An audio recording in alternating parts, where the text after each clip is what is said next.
আসসালামু আলাইকুম ওয়া রাহমাতুল্লাহি ওয়া বারাকাতুহু। সম্মানিত দেশবাসী, আমি cancer specialist doctor S M Sarwar. বিশেষ করে আপনারা জানেন যে সারা ওয়ার্ল্ডের ডাক্তারদের বক্তব্য ক্যান্সার হলে আনসার নেই, ক্যান্সার হলে আমরা সাময়িকভাবে চিকিৎসা দিয়ে থাকি। একসময় ক্যান্সারের মৃত্যু হয়, সেটাই মেনে নিতে হয়। আমি বলি ক্যান্সার হলে আনসার নেই, সেই কথার কোনো ভিত্তি নেই। বিশেষ করে আমাদের সিলেটের সব ক্যান্সার স্পেশালিস্ট কামাল উদ্দিন সাহেব, যিনি সিলেটের মধ্যে সবচেয়ে বড় ক্যান্সার স্পেশালিস্ট হিসেবে সবাই চিনেন, সেই কামাল উদ্দিন সাহেবের চাচি সিলাউরা জামে মসজিদের সভাপতি বুরহান সাহেবের ওয়াইফ কাসামালা, ওনার ব্রেস্ট ক্যান্সার হওয়ার পরে কামাল উদ্দিন সাহেব চিকিৎসা করার পরে বলেছেন যে আর কোনো চিকিৎসা নেই, বাড়িতে নিয়ে যান, যা খাওয়া এবার খাওয়ান।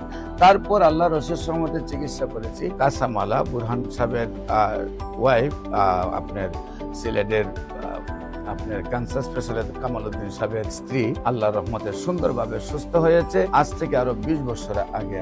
আপনাদের সবাইকে বলবো, ক্যান্সার হলে আনসার নেই, সেই কথার কোনো ভিত্তি নেই। ক্যান্সার সম্পূর্ণরূপে সুস্থ হয় যে কোনো প্রয়োজনে। ক্যান্সার এ টু জেড সকল ক্যান্সারই ভালো হয়। যে কোনো প্রয়োজনে আপনার স্ক্রিনে দেওয়া নম্বরে যোগাযোগ করুন। সবাইকে ধন্যবাদ। আসসালামু আলাইকুম ওয়া রাহমাতুল্লাহি।